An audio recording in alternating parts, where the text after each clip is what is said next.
Welcome to PwC's Accounting Podcast Series. I'm Heather Horn. How do variable fees impact revenue? In today's episode, we're going to find out. Revenue recognition topics are among our most popular here at the podcast, and today we've got a new one for you. Variable consideration in revenue contracts. It's something that's quite common and may actually show up in a variety of forms. So today we're going to tackle the topic and answer some frequently asked questions. Helping to cover the topic is PwC National Office Partner Angela Fergason. Angela has a lot of experience in the revenue recognition space and is a frequent guest to the show, so I'm looking forward to our conversation. Angela, thanks so much for joining me today to talk about variable consideration, which is a topic that's come up a lot this year as we've been discussing accounting issues impacted by COVID, as well as the current economic environment. So before we get into the details, can you just give us some background on the topic? So under the current revenue guidance, generally you need to determine the total transaction price of a revenue contract at contract inception. So this includes both fixed amounts or fixed fees and an estimate of any variable or contingent fees. And just as some background, this is really a bit of a change in mindset from the guidance prior to our current revenue guidance in ASC 606. Because previously, in many cases, you would have to defer revenue if there was any contingency attached to that revenue. But now, generally, you're going to be estimating all variable consideration. And we'll walk through how you do that estimate. And I'd say that generally people would agree that this is a better reflection of the economics of the arrangement. But on the other hand, it also is going to require more judgment and controls and processes to make those estimates and to continue to update them. And of course, that's why it's gotten even more focus in the current environment because there's a lot of uncertainties. There's been a lot of changes in the external environment, as well as to a company's business practices that have just put more focus on these estimates and increased, in many cases, the amount of judgment required. So, Angela, this also sounds like it was a big shift in mindset, right? Because, I mean, I know you said this, but basically if before you just, there's a contingency, I'm going to defer. Now I have to think about it a different way. I'm assuming that change has been difficult in some cases for people to kind of get their heads around. Yeah, absolutely. The accountants in us love to be conservative at times, and you'd rather just say, if there's a contingency, we'll wait to see what happens. But often you can't do that. I mean, you really do need to make an estimate of the variable consideration up front. All right. And then, Angela, one other question. Does it make sense to just quickly touch on where this fits in the broader 5-step model? Sure. So we're going to be mostly talking about step 3, which is determining the transaction price. And that's when you're going to be including an estimate of variable consideration. And just in case it's not top of mind for our listeners, what are steps 1 and 2? So step 1 is going to be identify the contract. And then step 2 is identify the performance obligations. So now we're in step 3, which is determine the transaction price. All right. Well, I can see a whole series here that we could do 5, one for each step. But for now, we'll stay focused on 3. So then, Angela, since we're talking about it, I assume it is common for contracts to include this type of variable consideration. But can you give us some examples of common things that we see? Yeah, absolutely. It is. It really, in most contracts, there's some aspect of variable consideration. I mean, sometimes I hear, we don't have any variable consideration in this contract. But usually when you really go through the different examples, there is some aspect where this guidance applies. So some more common examples are things like, product returns, early payment discounts, and other kinds of discounts like retroactive volume discounts, price adjustments that might be made under things like a price protection clause. Certainly, there are variable fees like usage-based fees or royalties that fall under this guidance. Variable consideration also includes fees that are contingent upon something happening in the future. So that might be a bonus that the company gets if they achieve certain targets. Or it could be, on the other hand, a potential penalty. So if you fail to perform or to meet a target or perform under a service level arrangement, or you have to pay liquidated damages, those are also types of variable consideration. The other thing to keep in mind is that it doesn't have to be something explicit in the agreement. So variable consideration can also be implied by business practices. So that would include things like price concessions. So the potential to give a price concession would be variable consideration, and also just other kinds of refunds that the company may have a history of giving or have the intent to give to a customer would fall in this category. So, Angela, I know we've talked about this before, but it sounds like this is definitely a prime example where it's very important to understand the business side of your contracts, because making sure you understand all of these different factors is going to be critical to making sure you have the right revenue recognition. Right, absolutely. And also just not over relying on historical experience, which is obviously a lot of what's come up this year in 2020, is when the future may not be the same as your historical experience, and making sure you're applying the judgment to take that into account. All right. So then, Angela, now that we have the examples and hopefully people kind of, understand where this fits into the overall revenue model, can you walk us through how we think about the accounting for the variable consideration? Sure. So under the general model, like I already mentioned, variable consideration is estimated at contract inception. And this is going to be subject to what we call a constraint. And I'll get back to that in a minute. The estimate is going to be reassessed each reporting period until the uncertainty is resolved. There are two methods outlined for estimating variable consideration. The first is called the expected value method. And in this method, the estimate is based on the range of possible outcomes and applying a probability to each outcome to come up with an estimate. And this might be applied when there are a large number of contracts with similar characteristics. For example, when you're estimating sales returns and you've got a lot of contracts that are very similar, and you can look at your experience to come up with an estimate of returns. It's not going to be 0 or 100%, but something in between. The other method is called the most likely amount method. Under this method, variable consideration is estimated based on the single most likely amount in a range of possible outcomes. So this is generally applied when, for example, there are just two possible outcomes, a performance bonus that the company may receive or may not receive. Oftentimes you would use this approach to determine the most likely amount that the company expects to receive. So then, Angela, is a company able to choose between the expected value method and the most likely amount method when they're thinking about a particular contract, or do they have to use one of them? Well, I would not call it a policy choice. The method selected is supposed to be the most predictive in a particular situation. However, there's going to be some judgment around which method is the most predictive. So it's not overly prescriptive. But again, it's not just a pure accounting policy. And then once you select a method, you would apply that consistently through the entire contract. And then I would expect for similar situations or similar types of variable consideration, you would use a consistent method. Okay, but then on that last point, a company potentially could be applying both methods, obviously in different situations. It's not like across the board, all of your contracts would have to be using the same method.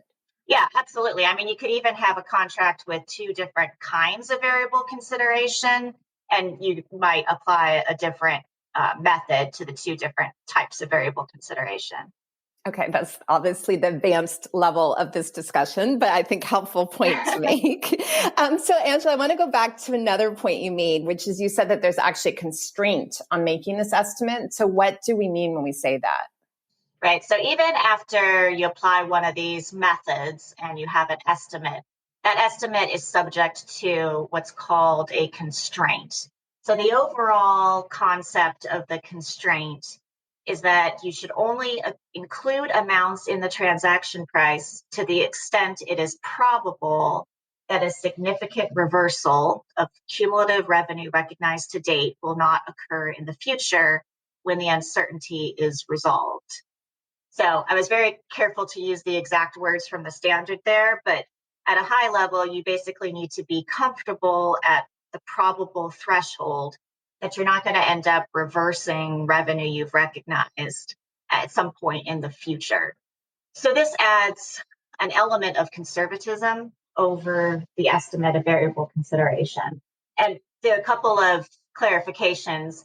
We talk about the probable threshold. This is similar to how we use probable in many other areas of the accounting guidance, which we generally view as a 75% threshold. And then when we think about the potential for a significant reversal of revenue, that's meant to be assessed at the relative to the contract level. So not necessarily materiality for the company as a whole, but for that particular contract. So again, this doesn't mean that you will never have a reversal of revenue. It's not absolute certainty. However, you would expect that it would not be common to have reversals because you should be applying this probable threshold. But when you do update estimates of variable consideration each period, that could be either an increase or a decrease in the estimate of variable consideration, which you're generally going to do on a cumulative catch-up basis. So, Angela, obviously there's judgment involved as soon as you start talking about something being probable. And in practice, you also said that it's important that you need to relook at this each quarter. So I would imagine this is an area where we get a lot of questions when people are thinking maybe their assessment has changed, or do we not see a lot of changes from a quarter to quarter basis? It certainly depends on the type of variable consideration and, what's going on in the external environment. I mean, this is certainly one of the reasons why variable consideration kind of had a spotlight on it this past year, is just because there were a lot of changes, and that caused people to go back and relook at estimates that may have been fairly consistent in the past, but now people needed to relook at them to see if they still were appropriate in the current environment. And then, Angela, obviously, this would be an important place to make sure you had the right controls, that you were considering new information each quarter in making this assessment. But it also seems like there's a possibility then that there's some consideration you may not conclude as probable until you get to the very end of the contract. Is that a reasonable assumption? Again, depending on facts and circumstances. Right. Yeah. Sometimes you will get to a conclusion that the variable consideration is fully constrained. However, I definitely would caution that people don't immediately default to that answer. Sometimes people are trying to sort of skip that necessary step of estimating and sort of working through the constraint and want to sort of default to an estimate of zero, but that's not always going to be appropriate. For example, when you're estimating returns, you would generally say, well, it's not going to be zero returns. There's going to be, or zero revenue, or 100% returns, I should say. There's going to be some minimum amount that's probable of not getting reversed. The other challenge is that you might conclude that variable consideration is fully constrained at the beginning of a contract, but you would need to continue, as we've said, to reassess that each period. And as you get closer to that uncertainty being resolved, zero may no longer be appropriate, right? You may need to update that estimate to some minimum amount that's probable of not getting reversed. So, Angela, let's take the flip side of that. And are there specific indicators when you should potentially be constraining your variable consideration? Yeah, the guidance provides a list of factors to consider when you're assessing whether variable consideration needs to be constrained. There's 5 factors, so I'll just quickly run through those. The first is that the amount of consideration is highly susceptible to factors outside the entity's influence. So this is things that are outside the company's control, which might be customer behavior or even, market prices and just other things the company can't control. The second is that the uncertainty is not expected to be resolved for a long period of time.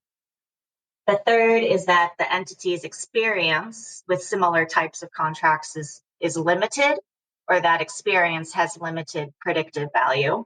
The fourth is that the entity has a practice of either offering a broad range of price concessions or changing the payment terms of similar contracts. And the fifth is that the contract has a broad range of possible consideration amounts. So this provides some guidance on things to consider, but it also doesn't necessarily tell you how much of the variable consideration needs to be constrained, right? So just because you check some of these boxes, again, doesn't necessarily mean you're at zero, but that you should be, considering whether a portion of the variable consideration needs to be constrained. So then, Angela, while you were walking through that, I was thinking about some of the types of contracts I used to see in the utility industry. And, you could have, in some cases, let's say a 30-year power contract, and making some of these estimates over such a long period definitely seems like it could be very difficult. So do you always have to make this estimate at the beginning of the contract? So there are a few situations where you do not have to estimate variable consideration upfront, or may not practically have to estimate upfront.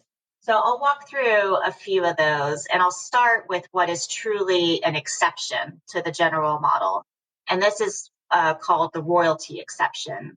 And so the guidance specifically provides an exception for sales or usage-based royalties that are received in exchange for a license of intellectual property. So, for example, an arrangement where a company licenses IP to a customer that they're going to incorporate into their product. Oftentimes, the fee is in the form of a royalty that the company receives as the customer sells that product. They'll get some percentage of the sales of the product that include the IP. So this is a very common arrangement. And the performance obligation of licensing the IP is actually satisfied up front. So if you were under the general model, you would have to estimate the variable consideration, which is the royalty, and recognize that up front.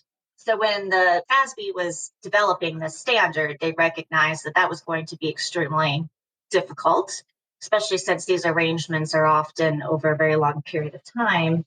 And they also concluded that trying to make that estimate was not going to be very useful information, because you were likely going to have significant changes and swings in the estimate over time. So they decided to put in an exception, but it's only for these types of royalties that are received in exchange for a license of IP.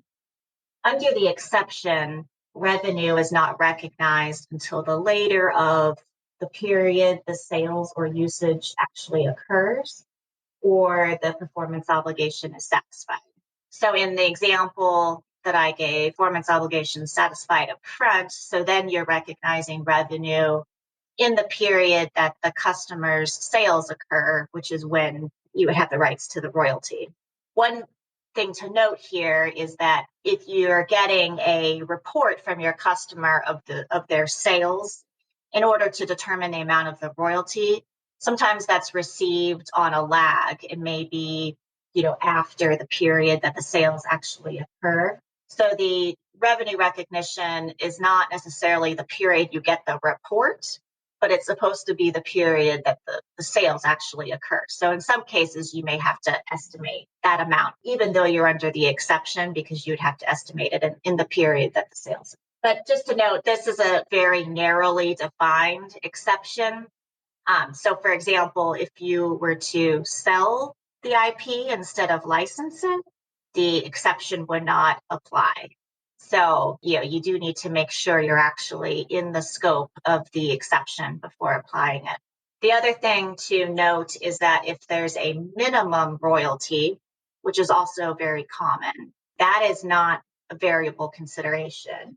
So, for example, if the royalty is set up as, the greater of $1 million a year or actual royalties, the $1 million a year would be fixed, right? So you would go ahead and recognize that up front. and then would only be the piece that's greater than the minimum that would be subject to the exception. Okay, so Angela, that's definitely helpful if you are in that specific circumstance, but obviously there's many other types of long-term contracts with variable consideration. So are there other situations where you wouldn't have to estimate the variable consideration? Yes. So in other situations, it actually comes into play when you get to the next step in the model, which is step 4, allocating transaction price. So when you come to the allocation of the transaction price, if you meet certain criteria, variable consideration might end up being allocated to just one part of the contract or just one performance obligation in the contract. So just to give a simple example, you could have an arrangement where there's a bonus, which is a piece of variable consideration, but it relates specifically to achieving some target on just one piece of the contract. If you meet the criteria that are laid out in the standard, then you would only allocate that bonus to that one piece of the contract. So how does this help with estimating variable consideration? Well, if that performance obligation or that piece of the contract is not going to be satisfied until some point in the future, and you're allocating all the variable consideration to that piece, then practically you wouldn't have to necessarily estimate that up front. So this also frequently comes up in contracts that are a series of goods or services provided over time.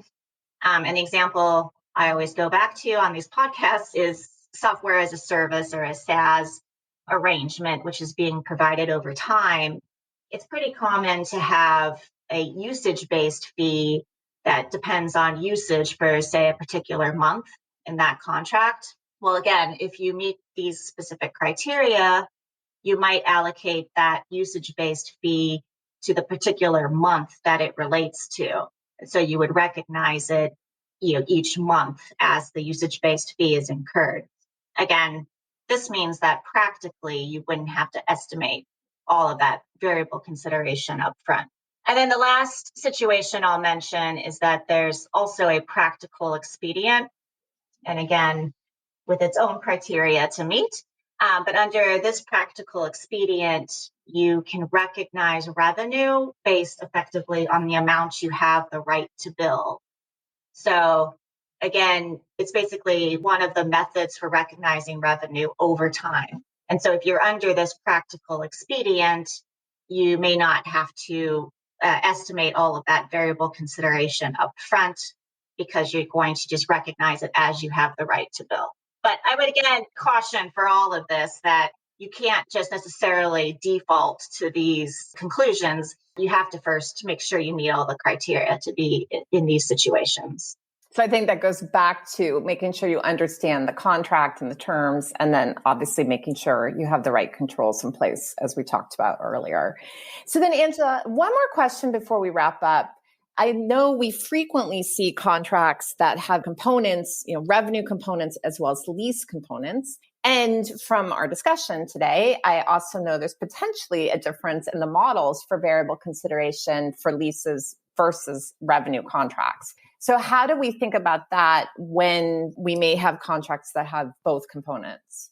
Yeah, that's right. It is a difference in the model for the two types of arrangements. For revenue, like we've said, you're generally going to estimate variable consideration upfront, except for the few exceptions that we've walked through. However, under the leasing model, there are only certain variable fees that get estimated in advance, and all the other types of variable fees are not recognized until the contingency is resolved. So these do kind of come into play when you have an arrangement that's got elements of both a revenue and a lease component. So, for example, if you were leasing equipment and there's also maintenance services along with that equipment, if you have to separate the two components, which is often going to be the case, there is specific guidance on how you deal with variable fees in the arrangements, since the two models will deal with it differently. I'm not going to go into too much detail, but the accounting treatment depends on whether the variable fee relates only to the revenue component, in which case you're going to follow more the revenue model, versus if the variable fees relate even in part to the lease component, then you're generally going to follow the lease model for whether it's included in the transaction price before you allocate to the two components. So I'm not going to stop there because we don't have one of our lease experts to sort of keep me on the straight and narrow here. But just to know that if you have this situation, there is specific guidance to look to and work through.